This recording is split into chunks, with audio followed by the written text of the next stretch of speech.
Hello YouTube. It has come to my attention that I have never done a video talking about staining or my coloring process or my painting process. So this is the video. I always get questions about my stain, my paint, and you know, it's kind of funny because stain and paint is like the main thing that you can't really give advice on.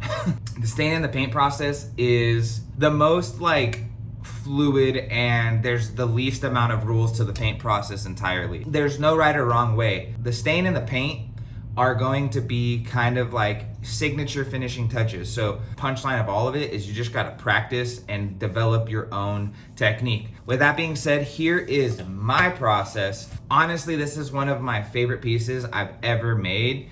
And I just wanna shout everybody out there who lets me do my own wild, wacky thing and doesn't come and put me in a box. Like, I love customers like this. Shout out to Jared who ordered this firefighter radio rig. Let's go! Let's go. Okay, so I got my pieces. We're gonna jump into how I stain this stuff. Okay, so typically I'm gonna start with my borders. I know this might sound dumb, but I know for sure I'm going to stain the borders. But what I don't know is exactly how deep I'm going on some of the other colors, you know, how much splashes of color to hit where. So I try and fill in the things that I know are gonna be for certain, and then leave the things that we might be able to change around and play with towards the end. So a huge problem we gotta try and solve when staining stuff is being able to kind of move at a decent pace. So it's like you can use a tiny brush and do it absolutely perfect, but it might take 4 or 5 times as long. So the art of painting something, I feel like, I mean, obviously it's important to know, you know, how to paint what and what to do where, like the actual artistic part of it. But you know, a lot of the times you're not quite getting paid for the paint as much as you would like. So you have to get pretty efficient at it. And the best way to kind of get around this dilemma is knowing what size brush to use. You know, the bigger the brush, the more paint and stain you can spread around, but you know, the less accurate. So trying to find a nice kind of large brush but with a small enough tip is going to be the best. I love using a brush this size. I'll usually use something a little bit smaller.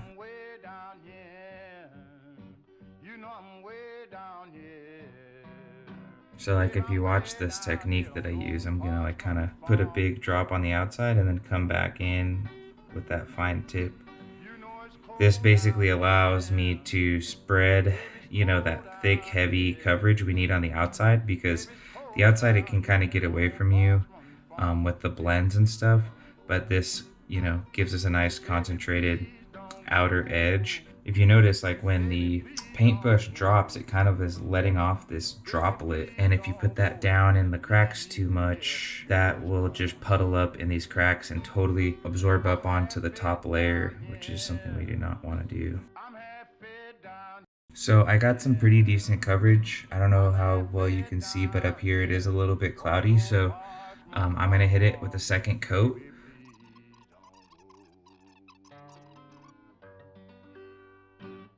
So there we have it, kind of handle piece. I don't know if it's gonna read, but there's some letters on here that are gonna be pretty tricky. Okay, so something like this is really tricky because it is super fine. Like, I'm definitely gonna need to get a smaller brush to do inside these letters, but I also want to kind of, like I said, save my time. So I just get in here as good as I can with this size brush that I'm using now, which is, like I said, is obviously, you know, too big to get all these details.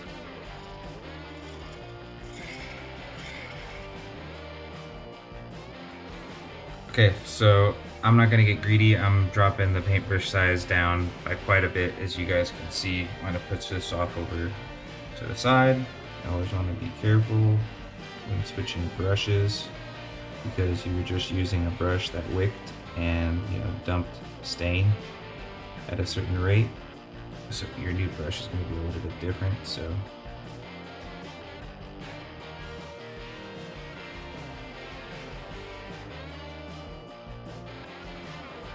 I'm glad that's out of the way. Let me just put it that way, because that was by far the least fun piece of staining and paint I have to do all day. So let's get that one out of my face.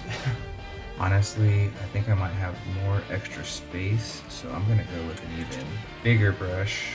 This is my big boy. I like this guy. I mean, I have bigger paintbrushes, but I never really use the ones that are bigger per se. This is kind of the biggest brush that I use. Okay, so this part's super not fun. I forgot there's a bunch of lettering on the strap too, so I basically kind of just gonna get up as close to it as I can. This brush is way too big to even think about doing lettering, so I'm not even gonna get greedy.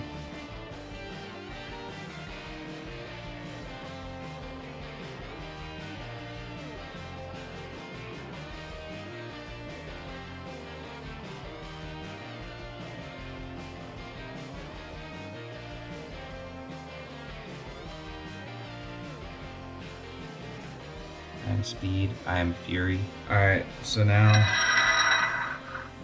I'm coming in with paintbrush number 4 to get these letters. I think I might have chosen a brush that's too big. We're about to be 5 brushes deep on the border right now.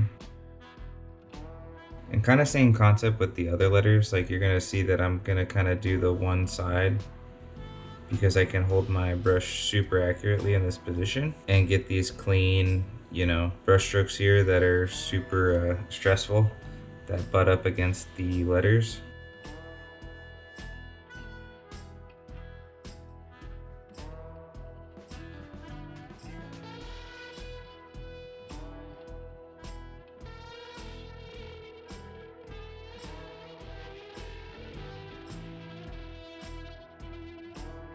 You know, sometimes I like to try and trick myself to keep my focus a little bit without like kind of checking out. So, you know, this says Good Bee Fire. Good Bee is 7 letters. Technically, you know, I did 7 out of, what is it, 12 letters. But when I hit a point like this, like when I say Good Bee Fire, I just tell myself that I'm halfway there. Even though I'm past halfway, I'll tell myself in my head I'm halfway there. So it kind of makes me feel like, you know, when the second half goes by way faster, I'm like pleasantly surprised.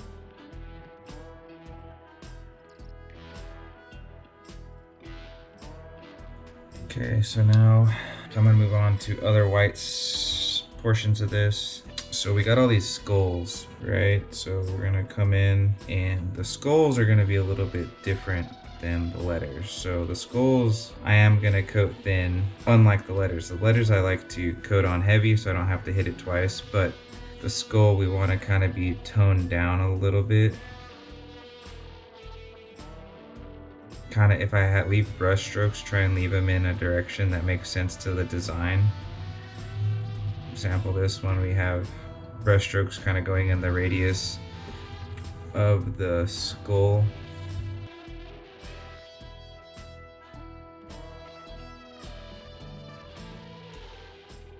So there we go. This white is a little bit washed out. So we got a couple skulls to paint white now.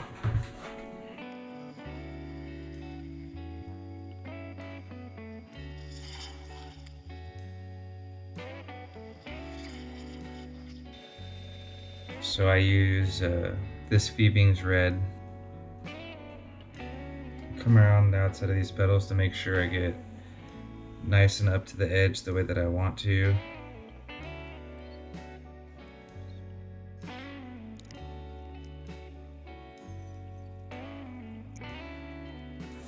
Oh yeah, looking pretty effing sweet if I do say so myself. I take this light green Angelus and I have it watered down already. I really like this color, but I don't like it when it's really solid. So what I'm gonna do is come in here with a little bit of it. I'm gonna come in with this water bottle. Oh. So now this kind of turns into almost like a watercolor situation with it going on very lightly with multiple coats.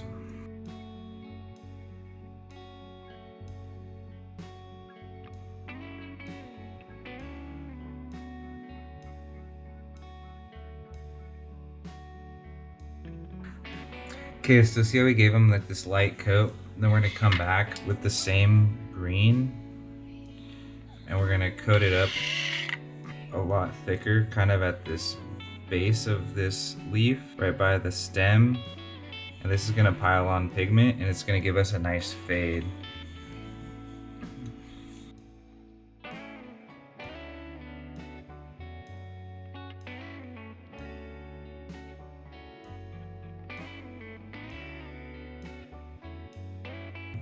But now that this is done with the color, so I'm gonna let this all sit for a second before we move on to the next step. Okay, so after we paint everything, we let it dry for a little bit, and then we're gonna come in and hit it with a little bit of oil.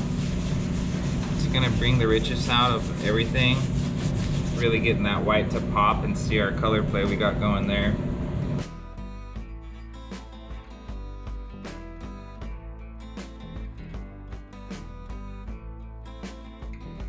Okay, we're gonna let that chill out for a little bit and get to wrapping this bad boy up.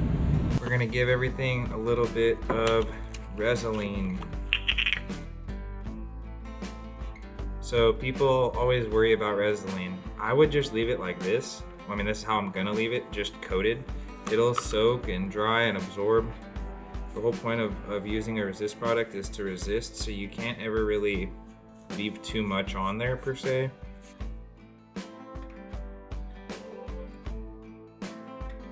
We're gonna just dab this excess off. Since these are like all solid black, there's not really much we're resisting, but what it is gonna do is allow a consistent finish. Like the same kind of glossiness. This black is all gonna be kind of saturated the same ways. This is just gonna give us a nicer look. Take this like little extra 2 seconds just to be super thorough. Like, I don't know if you can see on the camera, but this has got like a nice, gonna be nice and glossy. Okay, this is pretty stressful part. This thing isn't gonna get backed, but I also have to coat it pretty heavy so it gets down in all the cracks.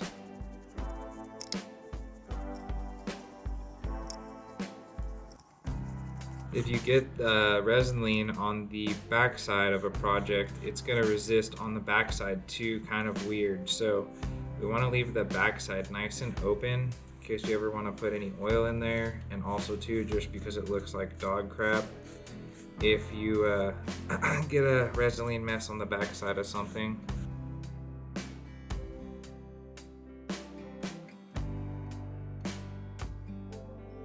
Okay, so I'm gonna dab this off.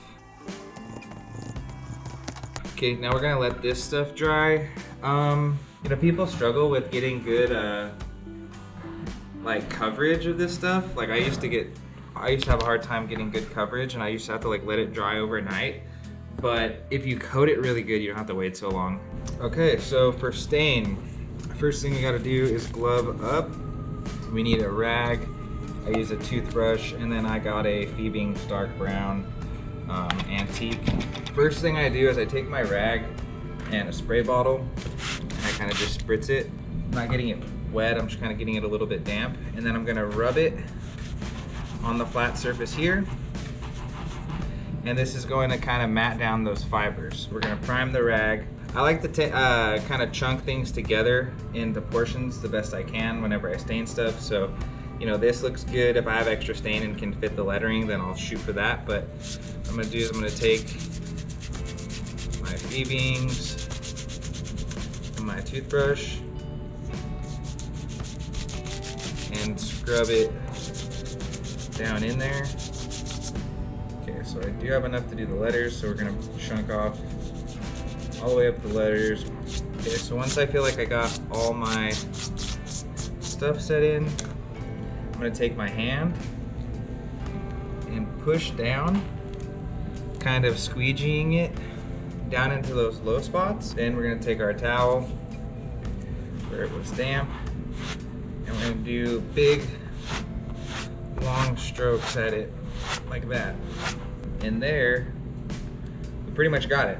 Stain can be kind of finicky. It's like no matter how you do it exactly right, you still kind of, at least to this day, I still kind of always hold my breath a tiny bit just because it is stressful. Because stain is like this very last step of the process where everything can either come together or fall apart. So.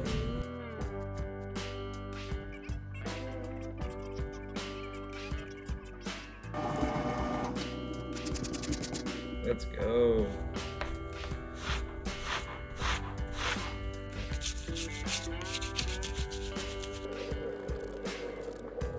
So one thing that I've found with like larger skulls is that they can be kind of tricky to stain just because there's so much like surface area that you can kind of wipe out a lot of the details in the skull. It's kind of tricky. Like if I wipe too hard, I lose the darkness in the eye sockets. But what I really want to do is keep that darkness in those eye sockets to give it that depth. So I'll just kind of buff off like this. So the floral's good. And then we're actually gonna let this stuff dry as is, the same way with the other stuff. And then we're gonna, I don't know if you can see kind of these brush strokes, but we're gonna come back once this dries in about 30 minutes or an hour or so and wipe off any of the excess stuff that's still on here. Okay, so our stain is dried. As you can see, the tooling's a little bit muddy, like there's a lot of residue on the skull here. The roses look kind of dark. You know, this whole thing just doesn't really pop right. So my last step of the process after the stain is dry is I take some of that Resolene and I'll grab it on a rag like this. Just get a tiny bit. And then I'll come in and buff off the excess. You should watch this skull brighten up some and see this tooling lighten up some as well. It's also going to give me a little kind of coat of shine there. And then we're left with something that looks a little bit more like this.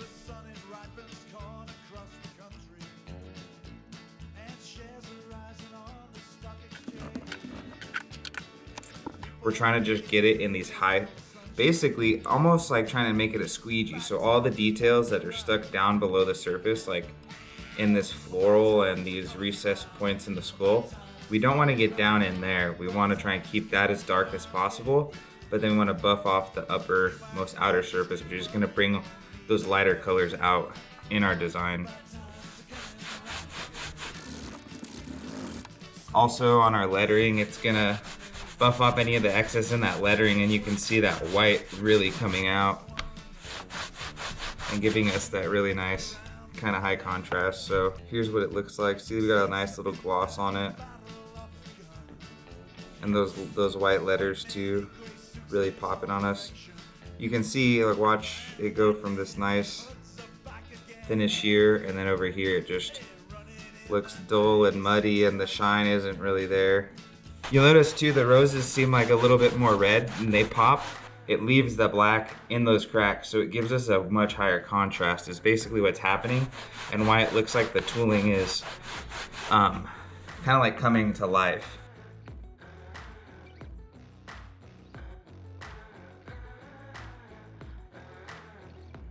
Anyhow, I'm gonna go wrap this up. I gotta back this strap and assemble some other things to this, but I'm gonna finish this up and show you guys the finished product.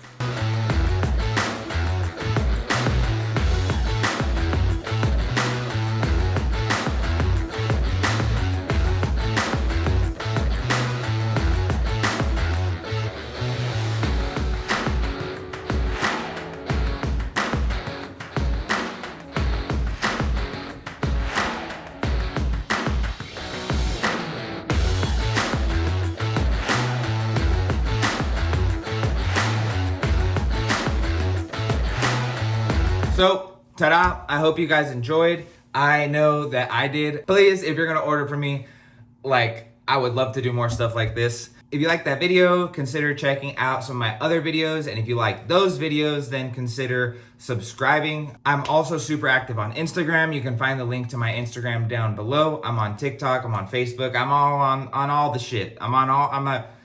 Some people call me an internet crafter. I call myself Sigma Grindsighted. Thanks for watching.